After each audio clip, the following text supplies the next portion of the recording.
사람은 누구나 모든 부분에서 자신만의 삶의 방식을 가지고 살아가게 됩니다. 학생은 각자 나름의 방법으로 공부하고 또 친구를 사귀죠. 부부는 가정을 꾸리는 데 있어서 또 자녀를 양육하는 데 있어서 각자 방식이 있습니다. 또 사회생활을 할 때도 사람들과의 관계를 맺고 직장 생활을 하고 업무를 처리하는 데도 각자만의 독특한 방식이 있습니다.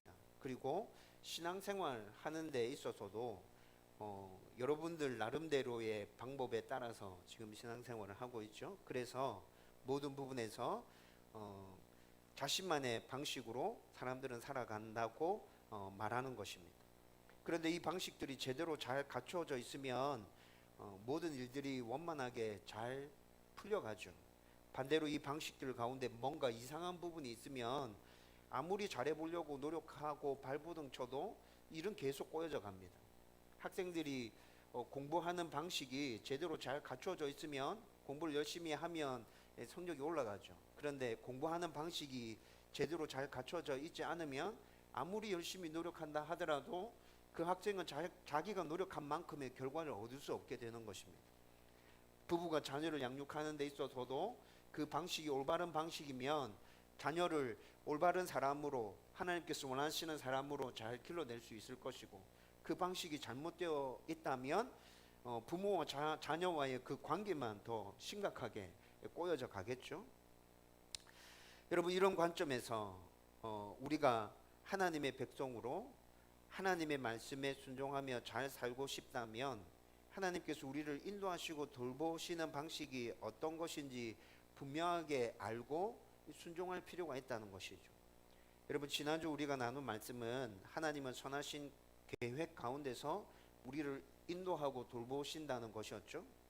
그런데 오늘 본문 말씀은 하나님의 선하신 계획 가운데서 우리를 인도하시고 돌보실 때 하나님의 방식에 따라서 우리를 인도하고 계시고, 그 방식에 따라서 잘 순종해서 하나님의 백성들이 잘 따라오면 그렇게 따라오는 그 모습이 바로 하나님의 백성으로서 잘 살아가는 것이라고 말씀해 주고 있습니다.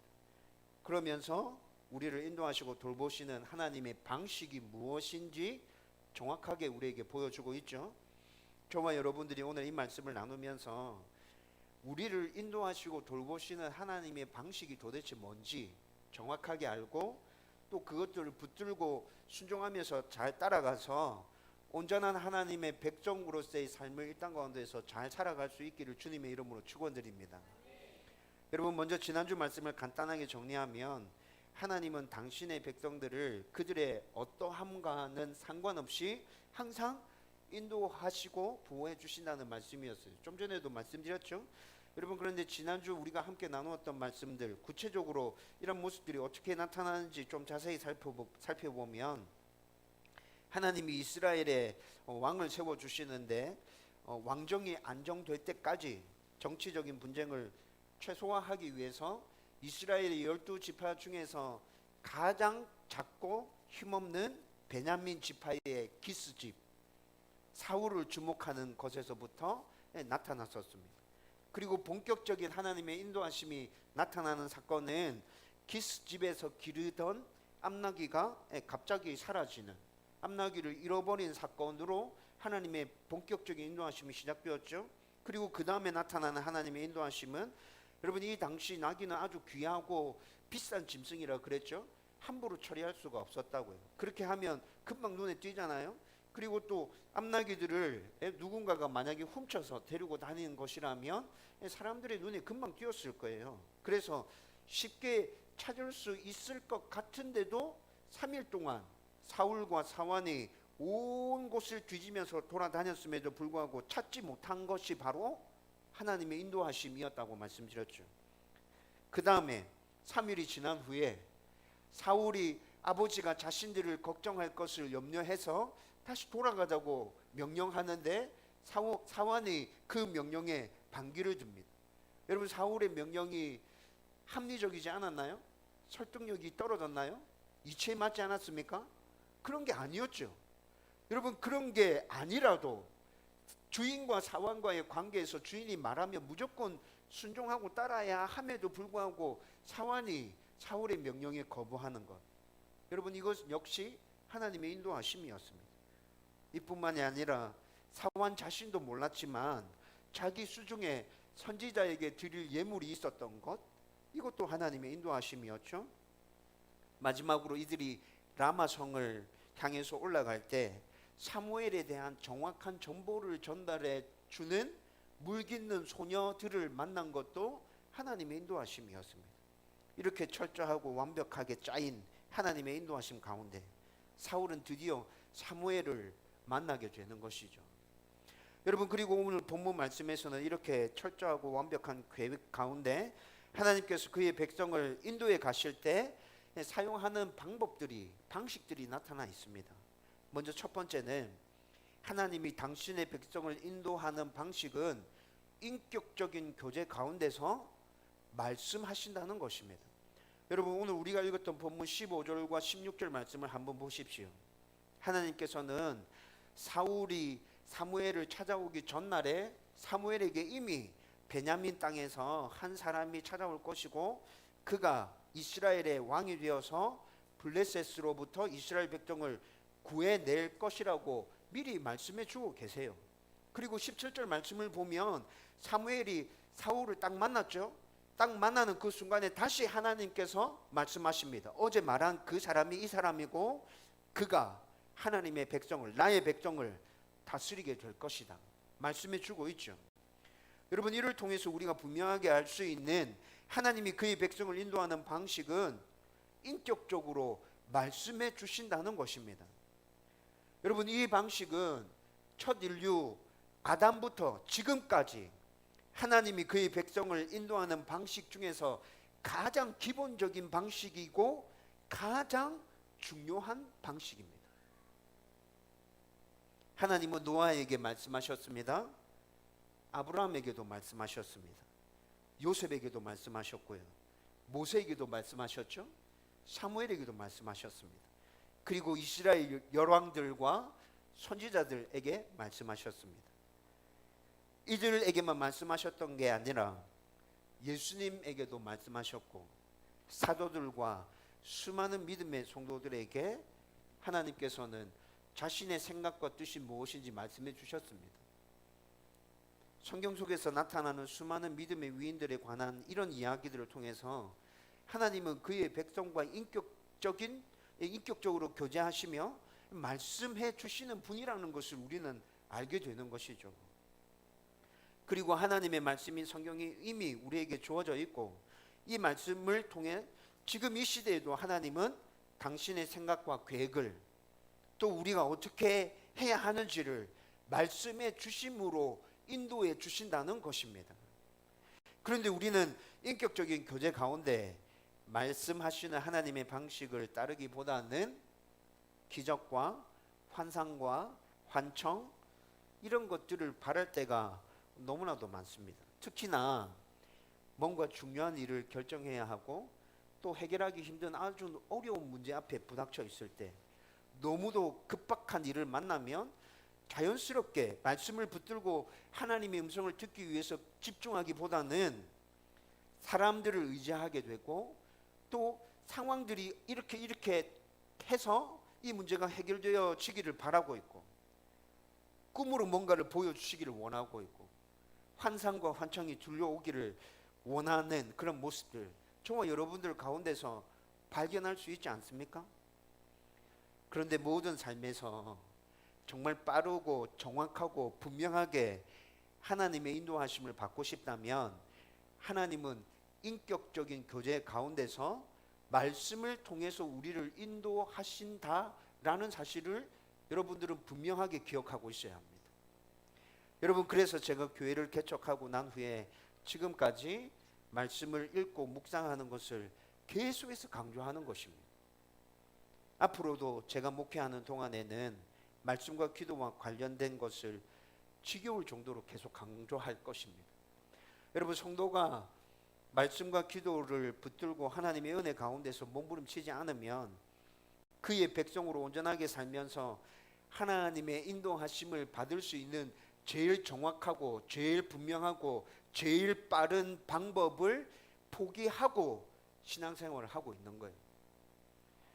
여러분, 이미 우리에게는 하나님의 말씀이 성경이 주어져 있는데 그 말씀에 집중하지 않고 하나님께 계속 말씀해 달라고 요구하면서 환상으로, 기적으로, 환청으로 하나님 들려주십시오 라고 말하는 것, 여러분 정말 어리석지 않습니까? 하나님의 말씀이 성경이 우리 손에 들려져 있잖아요. 하나님의 말씀인 성경을 읽지 않고 묵상하지 않으면서 하나님의 인도함을 받고 있다고 말하는 성도들, 이미 하나님께서 당신의 백성들에게 말씀하신 성경을 읽지 않고 묵상하지 않으면서 하나님은 나에게 관심이 없고 내가 기도하고 부르짖는 것에 대해서 전혀 말씀하시지 않는다고 말하는 것은 굉장히 모순된 일이라고요. 오늘 말씀에서 확인한 것처럼 하나님은 우리와 인격적으로 교제하기 원하시고 그 교제의 방법으로 우리에게 말씀하고 계시고 그 말씀을 통해서 우리를 인도해 주시고 돌보시고 품어 주신다는 것입니다.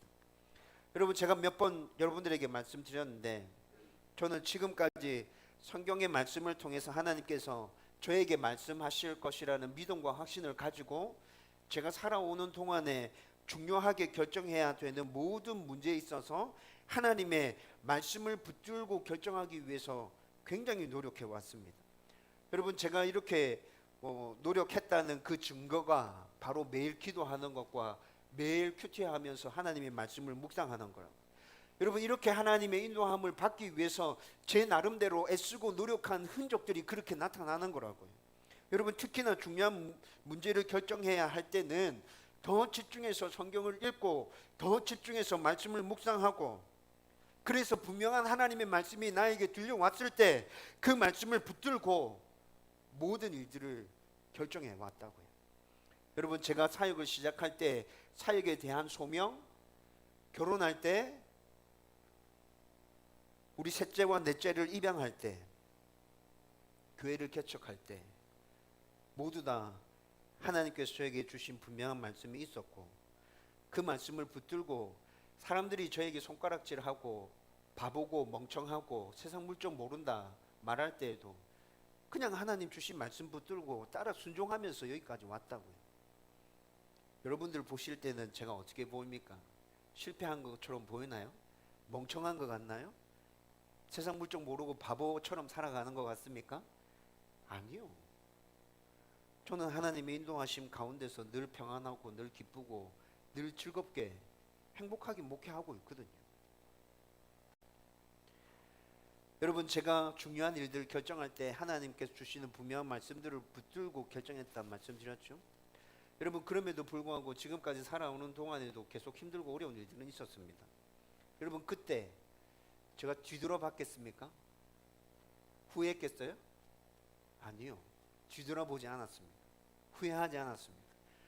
여러분, 사역과 관련해서 힘든 문제 생기면 어떻게 했을까요?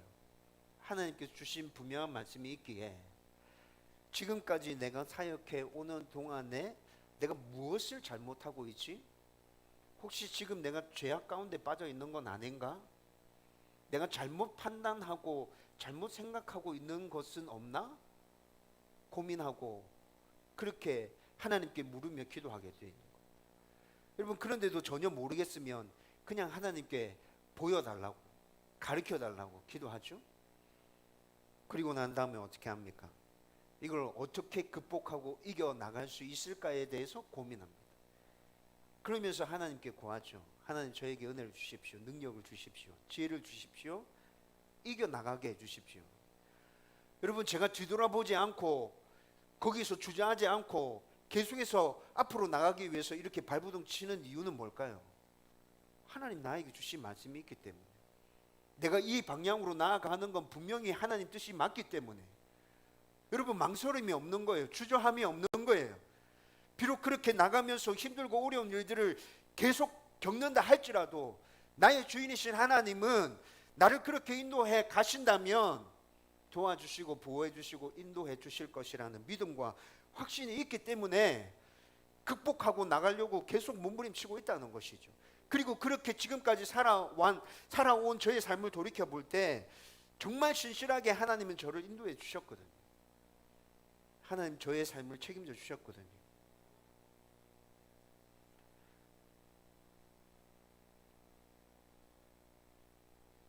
여러분도 하나님께서 우리를 당신의 선하신 계획으로 인도하실 때 인격적인 교제 가운데서 말씀하시는 방식을 사용하셔서 나를 인도해 주신다는 사실을 반드시 붙들고 꼭 기억하십시오.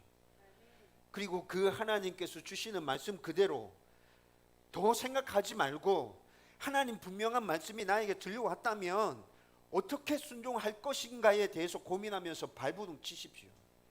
반드시 하나님께서 여러분들의 삶 가운데 역사하는 것 경험하게 될 것입니다. 두 번째로 하나님이 당신의 백성을 인도하는 방식은 우리가 어떤 모습이든지 포기하지 않으시고 왕으로서 다스리시고 통치하신다는 것입니다.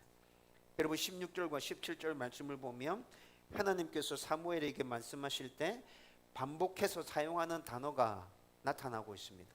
여러분 16절 17절 말씀에서 반복해서 나타나는 단어 뭐 있죠? 내 백성. 2절 말씀에서 내 백성이라는 단어가 4번 사용되었습니다. 여러분 내 백성이라는 의미를 담은 인칭 대명사 그들도 사용되어졌거든요. 이것까지 포함하면 하나님께서 이스라엘 백성을 내 백성이라고 칭하는 게 지금 5번이나 2절 말씀에서 5번이나 사용되어지고 있다고요. 여러분 이렇게 하나님은 이스라엘 백성이 내 백성이라는 것을 강조하시면서 지금 사무엘에게 말씀하십니다. 어떻게 말씀합니까? 사울을 하나님의 내 백성인 이스라엘의 왕으로 세울 거다. 하나님의 백성인 이스라엘을 그래서 블레셋의 손에서 구해낼 거다. 하나님께서 이렇게 말씀해 주죠. 하나님이 이렇게 하시는 이유는 뭐예요? 내 백성인 이스라엘이 나에게 부르짖는 것을 내가 들었기 때문이다. 하나님께서 또 이렇게 얘기합니다. 그 부르짖음을 내가 들었고 내 백성의 아픔을 내가 돌아봤기 때문에 지금 사울을 왕으로 세우려고 하고 사울을 통해서 블레셋인들로부터 이스라엘을 구해내려고 하는 거야.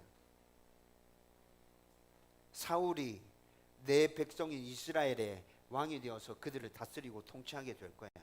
지금 16절과 17절에서 하나님께서 사무엘에게 이야기해 주는 스토리는 이거라고요. 그런데 이미 우리가 살펴보았듯이 이스라엘은 하나님이 왕이심을, 자기들이 하나님의 백성임을 거부하고 이방의 다른 나라들처럼 하나님이 아닌 절대적인 힘과 권력을 가진 인간 왕을 요구하고 있죠. 여러분 이스라엘 백성들의 이런 악행은 출애굽해서 광야에서 생활할 때부터 지금까지 계속 반복되어져 온 악행입니다. 이스라엘 백성이 하나님의 인도하심 가운데서 출애굽한 후에 그들은 시내산에서 하나님과 굉장히 중요한 언약을 맺습니다.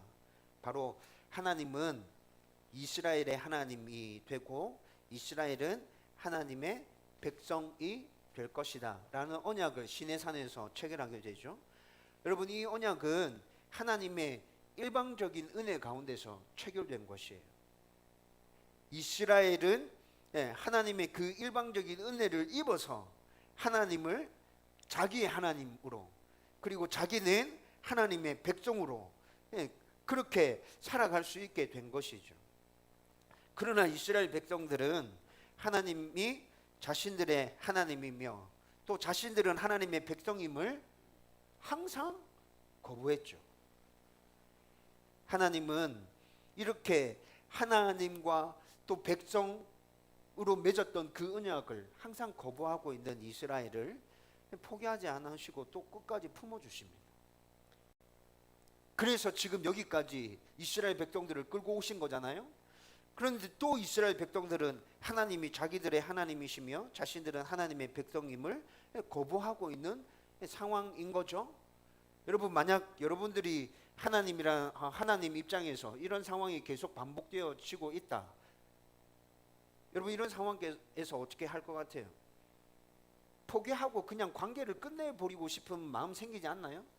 여러분, 이 시점에서 하나님께서 됐다, 이제 그만하자, 너거 좀 진짜 심하다, 어떻게 언약을 맺고 난 이후부터 줄곧 지금까지 내가 그렇게 너희들을 인도해주고 보호해주고 품어줬는데 너희들은 한결같이 왜 이렇게 나를 힘들게 하고 아프게 하냐, 나도 더 이상 못하겠다, 그냥 끝내자. 여러분, 하나님께서 일방적으로 체결하신 언약이기는 하지만 지금 이 시점에서 하나님 그렇게 말씀하신다고 누가 뭐라 할 사람이 있습니까? 하나님께 대들 사람이 있어요? 하나님 어떻게, 하나님께서 먼저 언약 맺자 하셔놓고 어떻게 또 포기하신다 말씀하십니까? 이렇게 말할 수 있는 상황이 아닌 거잖아요. 그러나 하나님은 또 이스라엘이 하나님의 백성이고 하나님은 이스라엘의 왕임을 오늘 우리가 읽었던 16절과 17절 말씀에서 내 백성이라는 단어를 계속 반복해서 사용해 말씀하시면서 선포하고 계신 것입니다. 누가 봐도 하나님이 이 상황에서 이스라엘을 포기한다 해도 전혀 이상할 것이 없지만 하나님 포기하지 않는 거죠. 그럼에도 불구하고 내 백성이다, 내가 책임진다, 저들이 나를 왕으로 인정하지 않는다 할지라도 나는 저들의 왕이다, 내가 저들을 끝까지 품고 다스리고 통치할 것이다. 여러분, 오늘 우리가 읽었던 말씀은 지금 하나님께서 사무엘에게 사울을 왕으로 세우기 위한 그 절차들을 이렇게 하나씩 진행해 가고 있는 거죠. 하나님께서 사울에게 기름 부으라고 말씀하세요. 이 기름 부음은 무엇을 뜻하는 거죠? 사울이 이스라엘의 왕으로 등극한다는 뜻이죠. 그런데 여러분, 오늘 우리가 읽었던 말씀 눈을 씻고 닦고 잘 찾아보십시오. 사울을 향해서 왕이라는 호칭을 쓰고 있습니까? 안 쓰고 있습니다. 여러분, 10장에 가보면 사울을 왕이라고 칭합니다. 그런데 지금 분명히 하나님께서 사울에게 기름을 부어 왕으로 세우라는 것을 지시하고 있는데 사울에게 왕이라는 호칭을 쓰고 있지 않아요. 그러면서 하나님께서 이스라엘을 향해서 계속해서 내 백성, 내 백성, 내 백성이라고 말하고 있습니다. 여러분, 이것이 무엇을 말하는 것입니까? 이스라엘이 나를 왕으로 인정하지 않지만 나는 그들을 포기하지 않았다, 나는 그들의 여전한 왕이다, 내가 그들을 끝까지 품고 다스리고 통치할 것이다. 여러분, 오늘 말씀에서 하나님께서 이 메시지를 선포하고 있다는 것이죠. 이렇게 하나님은 이스라엘 백성들이 어떤 모습, 어떤 상황이든지 간에 그들을 포기하지 않으시고 왕으로서 그들을 다스리고 통치하신다는 것입니다. 여러분, 이것이 하나님께서 당신의 백성을 인도하는 방식입니다. 하나님은 지금까지 이렇게 당신의 백성들을 인도해 오셨습니다. 이 방식은 연약하고 부족하고 항상 죄에 넘어지는 우리의 모습을 생각해 볼 때 이루 말로 표현할 수 없는 하나님의 은혜입니다. 여러분, 만약에 하나님이 이 방식이 아니라 다른 방식으로 우리를 인도하시고 보호해 주셨다면 저와 여러분들이 지금 이 자리에 이렇게 앉아서 예배 드릴 수 있을까요? 이 방식이 아니었다면 여러분, 이 땅 가운데 살아남을 수 있는 사람은 아무도 없는 거예요. 따라서 우리는 하나님의 인도하심을 생각할 때 우리의 모습 때문에 불안해하거나 초조해 할 필요가 없습니다. 여러분, 이 말은 아무렇게나 막 살아도 된다는 뜻이 아닙니다. 하나님의 백성으로 잘 살아보려고 노력하고 몸부림치지만 잘 안 돼서 낙심하고 좌절할 때 있잖아요. 내 모습을 보면 하나님의 인도와 보호는 막론하고 형벌과 재앙이 임할 것 같은 내 모습 진짜 자주 발견하지 않습니까? 그래서 그나마 붙들고 몸부림치고 있던 것들 다 포기하고 내버리고 내가 뭐 내가 생각해도 내가 골 때리는데 하나님 이런 나를 이렇게 하면서 그냥 포기할 때 있잖아요. 우리가 그동안 열심히 붙들고 애쓰며 몸부림쳐 왔던 것 그렇게 해서 하나씩 포기하면서 지금까지 온 거 아닌가요? 그런데 그럴 때 우리가 기억해야 할 것은 하나님이 우리를 인도하는 방식은 우리의 모습과 상황이 어떠하든지 포기하지 않으시고 우리의 선한 왕으로서 다스리고 통치하신다. 이걸 기억해야 한다는 것이죠. 저와 여러분들이 하나님이 우리를 인도하는 방식이 항상 이렇다는 것을 잘 기억하고 우리의 모습과 상황이 어떠하든지 늘 우리의 왕이신 하나님의 인도하심을 기대할 수 있기를 주님의 이름으로 축원드립니다. 여러분, 세 번째로 하나님이 당신의 백성을 인도하는 방식은 백성의 부르짖음을 세밀하게 들으시고 하나님의 뜻대로 응답하신다는 것입니다. 여러분, 18절에서 24절까지의 말씀을 보면 하나님께서 사울을 이스라엘 백성의 왕으로 세우시기 위해서 한 단계씩 절차를 밟아가는 모습을 볼 수 있습니다. 먼저 20절의 말씀에 보면 사무엘이 사울에게 하나님께서 너를 왕으로 택했다 이렇게 말해주고 있어요. 여러분, 20절 말씀에 보면 온 이스라엘이 사모하는 자가 누구냐, 너와 내 아버지의 온 집이 아니냐 이렇게 말해주고 있죠. 여러분, 이 말이 지금 하나님이 너를 왕으로 택했다라는 말인 거예요. 여러분, 그리고 난 다음에 22절 말씀 가보면 이스라엘 백성의 중요한 지도자들 30명 가량이 지금 모여있죠. 여러분, 그 지도자들 앞에 지금 사울을 선보이고 있는 거예요. 사울을 선보입니다. 그러면서 그들이 앉아있는 자리에서 최고 상석에다가 앉힙니다. 여러분, 이렇게 하는 행동 자체가 뭔가 메시지를 전하고 있는 거죠. 니네들이 왕을 요구했지, 니네들이 왕이다, 봐라. 여러분, 아무 말 하지 않았지만 지금 이 지도자들은 사무엘이 사울을 데리고 와서 상석에 앉혔다는 것 자체만으로 지금 그들은 뭔가 생각하는 게 있어요. 메시지를 받아들이는 게 있어요. 그렇죠? 여러분, 그리고 난 다음에 식사 자리에서 음식 제일 좋은 부위를 사울에게 내놓고 있습니다. 여러분, 이런 과정들은 별로 의미 없는 과정들인 것 같지만 여러분, 이 과정들을 한 단계 한 단계 밟아가면서 지금 사울 자신이 이 상황을 스스로 받아들일 수 있도록 만드는 거예요. 사울은 지금 자기가 왕이 된다는 것 때문에 두려워하고 떨거든요. 뒤에 말씀에 가보면 확인할 수 있죠. 여러분, 이런 과정들을 통해서 네가 지금 하나님께 선택받은 왕이 맞다라는 걸 받아들일 수 있도록 만드는 거라. 그리고 이스라엘 지도자들 가운데도 니네들이 요구한 왕이 이 사람이다, 하나님이 택하신 자가 이 사람이다 라는 것들을 보여주면서 받아들이고 순종해서 따라올 수 있도록 만드는 거죠. 여러분, 이렇게 한 단계 한 단계 이렇게 절차를 밟아 나가면서 이제 10장에 넘어가 보면 사무엘이 사울에게 기름 부어서 왕으로 세우게 되는 거죠. 여러분, 그런데 사무엘이 사울에게 기름을 붓기 전에, 왕으로 세우기 전에 이렇게 이 절차를 밟아가는 이 과정은 백성들이 요구한 왕을 세우는 그 과정은 아니라는 것입니다. 여러분, 백성들은 하나님께 왕을 세워달라고 요구했을 때 어떤 왕을 요구한 거죠? 다른 나라들처럼 왕이 절대적인 권력과 힘을 가진 왕이 신성시되어지는 그런 인간 왕을 요구한 거잖아. 그렇죠? 인간 왕을 요구한 거라고요. 그런데 지금 하나님께서 이스라엘 백성들의 부르짖는 소리를 또 요청을 들으시고 하나님 진행하시는, 하나님 세우시는 왕은 어떤 왕이에요? 하나님을 경외하고 하나님을 온전히 왕으로 인정하고 하나님의 말씀에 순종하고자 한 마음을 가진 자를 하나님께서 왕으로 세우고 계신다는 것이죠. 여러분, 앞서 살펴본 것처럼 여전히 하나님은 이스라엘의 왕이시잖아요. 그걸 하나님께서 계속 선포하셨다 말씀드렸죠. 여러분, 하나님 이스라엘 계속 왕입니다. 지금 하나님께서 세우시는 왕은 하나님이 우리의 왕이라는 것을 인정하는 사람을 하나님께서 찾아서 세우시고 계신다는 거예요. 이스라엘 백성들이 요구한 왕과는 하나님 세우시는 왕은 다르다는 거죠. 여러분, 이 모습에서 하나님은 당신의 백성의 부르짖음을 세밀하게 들으시고 또 그들의 자유의지를 손상하지 않으면서 하나님의 계획을 실행해 가는 것이 하나님이 당신의 백성을 인도하며 돌보시는 방식임을 발견할 수 있게 됩니다.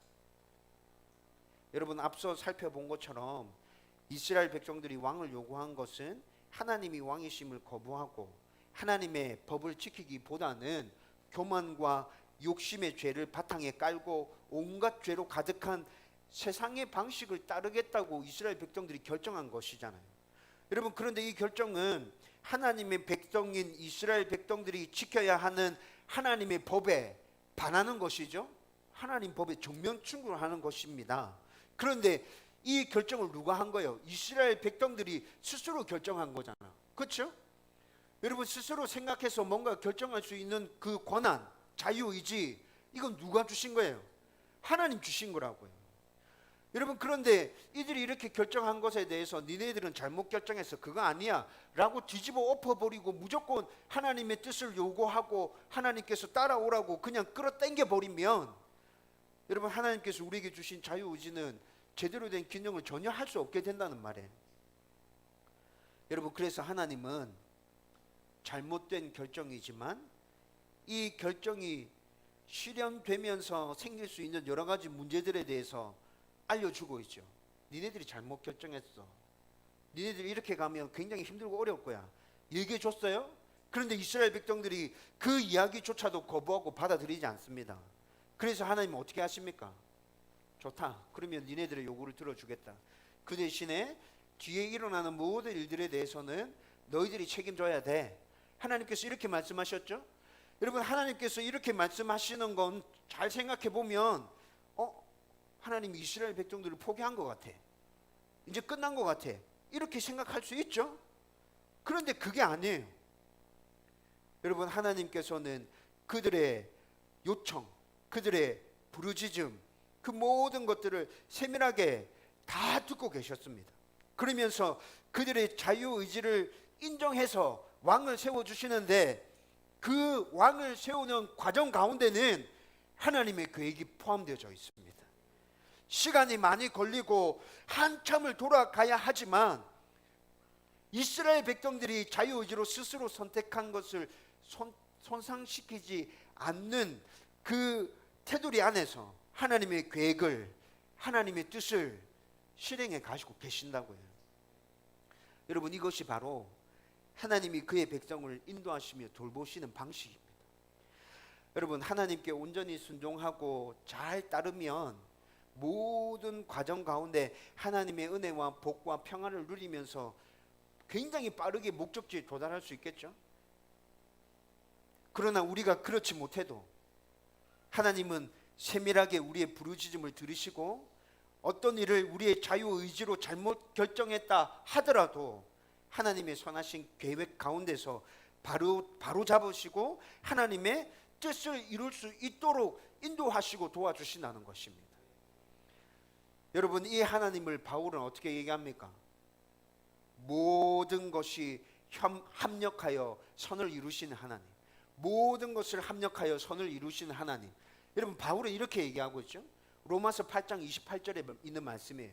그런데 로마서 8장 28절에 바울이 이야기하는 모든 것을 합력하여 선을 이루시는 하나님은 성도의 구원과 관련해서 말씀하고 있는 거예요. 성도의 구원과 관련해서 어떤 일이 일어난다 하더라도 하나님 그 모든 상황들을 다 사용하셔서 반드시 구원시키는 쪽으로 일을 끌어가신다, 진행시켜 가신다라는 고백을 바울이 그렇게 한 것이거든요. 그런데 여러분, 이것을 조금 확장시켜서 생각해 보세요. 여러분, 우리 하나님은 선하시고 좋으신 우리 아버지시잖아요. 여러분, 구원과 관련해서만 하나님 그렇게 역사하십니까? 아니요. 좀 확대시켜서 생각해 보면 구원뿐만이 아니라 하나님의 백성인 성도들을 이 땅의 삶 가운데서 인도해 가시는데, 우리가 뭔가를 잘못 생각하고 죄악 가운데서 허덕이고 있을 때조차도 하나님은 우리를 포기하지 않으시고 하나님의 계획과 하나님의 뜻 가운데로 인도해 가시는데, 우리가 잘못한 그것까지도 사용하셔서 선하게 인도해 가신다는 것입니다. 자유의지를 손상시키지 않고. 여러분, 그런데 이렇게 하나님께서 하실 때 우리가 잘못 생각하고 잘못 결정했기 때문에 여러분, 시간은 굉장히 더 많이 걸리겠죠. 뺑뺑 돌아서 가는 거예요. 여러분, 그렇게 가는 동안에 어렵고 힘든 일들도 굉장히 많이 생기겠죠. 그래요. 여러분, 이렇게만 생각하면 진짜 어렵고 힘들다, 하나님이 우리를 인도해 주신다고 하는데 그래도 그렇게 시간 많이 걸리고 또 뺑뺑뺑뺑 돌아서 이렇게 가야 되면 우리가 어떻게 그걸 견디는데, 이렇게 생각이 들 수도 있어요. 근데 여러분, 거기다가 포커스를 맞추지 말고 그럼에도 불구하고 우리를 인도에 가시는 하나님의 포커스를 맞춰 보십시오. 내가 잘못 선택하고 내가 죄악 가운데 허덕이고 있을 때, 그때조차도 하나님께서는 우리가 결정한 부분에 대해서 우리의 자유의지를 손상시키지 않고 하나님의 계획하심을, 하나님의 뜻을 우리 삶 가운데서 계속 실행시켜 가시는 그 인자와 자비와 오래 참음이 넘쳐나는 그 하나님의 포커스를 맞춰 보라고요. 여러분, 이것이 우리 하나님입니다. 우리를 인도하시는 하나님의 방식이라고요. 여러분, 따라서 힘들고 어려운 문제와 상황에 대해서 하나님께 말씀드리고 있다면, 여러분, 지금 우리 삶 가운데서 아무런 일들이 일어나지 않는다 하더라도 여러분 너무 힘들어하거나 너무 불안해하지 마십시오. 하나님께서 듣고 계십니다. 여러분, 지금까지 우리가 걸어왔던 그 삶의 과정 중에서 하나님의 뜻에 순종하지 않음으로 어그러져 있는 그 모든 것들 하나님 지금 바로잡고 계시는 중이십니다. 여러분, 우리가 잘 참고 인내하면서 그 하나님의 인도하심에 따라 순종해서 계속 따라가기만 하면 어느 순간 그 어그러졌던 모든 것들이 다 바로잡히고 하나님의 뜻이 분명하게 보여지고 하나님의 인도하심이 분명하게 느껴지는 때가 올 것입니다. 여러분, 우리는 그 일들을 기대하며 나가는 것이에요. 시간이 많이 걸릴 수 있어요. 어려운 일들이 계속 찾아올 수도 있어요. 그렇지만 하나님께서 우리를 붙들고 놓지 않으시고 내가 잘못 선택한 모든 과정까지도 다 사용하셔서 나를 인도하고 계신다. 여러분, 저와 여러분들이 여러분 하나님의 이 방식을 정말 잘 이해하고 있어야 돼요. 그래야 우리가 부르짖으면서도 계속 어렵고 힘들 때 잘 인내하고 견딜 수 있는 것이죠. 여러분, 저와 여러분들이 그렇게 살아갈 수 있었으면 좋겠어요. 하나님은 내 부르짖음 듣고 계신다. 하나님 나를 인도하신다. 내가 지금까지 잘못 살아온 것에 대해서 하나님은 지금 바로 잡고 계신다. 이 과정을 통과하고 나면 하나님의 은혜와 복이 나의 가운데 임할 것이다. 이 기대를 가지고 하나님 인도하심에 순종에 따라가는 저와 여러분들 되기를 주님의 이름으로 축원드립니다. 이제 말씀을 정리하려고 합니다. 여러분, 성도들을 만나서 상담을 해보면 중요한 일을 결정해야 할 때 기도해야 하고 하나님의 말씀에 순종해야 한다는 것은 다들 알고 있습니다. 몇 년 신앙생활 한 성도들 전부 자기 그렇게 하고 있다고 말하고 있어요. 여러분, 그런데 실제로 이렇게 결정하고 순종하는 성도들은 아주 극소수입니다. 어떤 것이든 하나님이 말씀하시고 인도하시는 대로 따라가겠다는 생각보다는 내가 지금 이 상황 가운데서 무엇을 선택해야 나에게 더 유익이고 내가 좀 더 편하게 살아갈 수 있을까라는 생각을 머릿속에 집어넣고 그것 때문에 고심하고 있다고요. 여러분, 하나님께 인도함을 받기를 진심으로 원한다면 그 생각조차도 내려놓고 하나님께 물어야지. 내 삶이 어떻게 더 편해질 수 있을까? 나에게 더 유익인 것이 무엇이지? 그걸 고민할 게 아니라 하나님께서 나에게 지금 뭐라 말씀하시는가에 초점을 맞춰야 되는 것 아닌가요? 근데 그렇게 하나님의 인도하심을 구하는 성도들 정말 찾아보기 힘들다고요.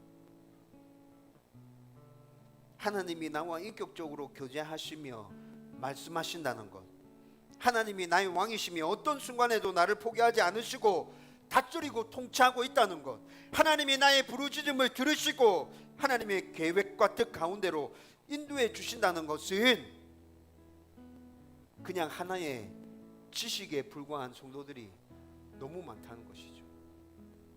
여러분들은 어떻습니까? 여러분들은 어떻습니까? 여러분, 진심으로 내 삶 가운데서 하나님의 인도하심을 받고 싶은 마음이 있나요? 하나님의 뜻에 온전히 순종하고자 하는 그 마음이 진짜 있습니까? 여러분, 그러면 내 생각 속에 있는 모든 것들을 먼저 비워내십시오. 하나님께 물어볼 수 있습니다. 하나님, 지금 제 앞에 놓여 있는 선택지가 이거 있습니다. 하나님, 무엇을 선택하면 좋을까요? 저는 이쪽이 더 마음 가는데요. 이건 정말 싫어요. 근데 하나님 말씀해 주시는 것이면 무엇이든지 순종해서 따라가겠습니다. 내가 싫은 것을 말씀하신다 할지라도 하나님, 제가 거기 따라갈게요. 이렇게 물어볼 수 있다고요. 그리고 하나님께서 정말 내가 싫은 것을 말씀하실 때 온전히 순종하고자 하는 마음이 여러분 가운데 있다면 여러분은 진심으로 하나님의 인도하심을 받을 준비가 된 하나님의 백성이 맞습니다. 저는 저와 여러분들이 이런 하나님의 백성 되었으면 좋겠습니다. 여러분, 이런 모습으로 살아가는 하나님의 백성들 가운데 하나님의 다스림과 통치하심이 우리의 삶 가운데서 나타나게 되는 거예요. 다른 사람들이 우리의 모습을 볼 때 저 사람 진짜 예수쟁이 맞고 저 사람의 삶의 모습 보니까 하나님 보이구나 얘기하게 될 것입니다. 저는 다음 교회 모든 성도들이 그런 삶을 살았으면 좋겠습니다. 우리가 그렇게 살아갈 때 하나님 정말 영광 받으실 것입니다. 이런 삶을 간절히 소원하며 하나님의 온전한 백성으로 살아가는 저와 여러분들 되기를 주님의 이름으로 축원드립니다.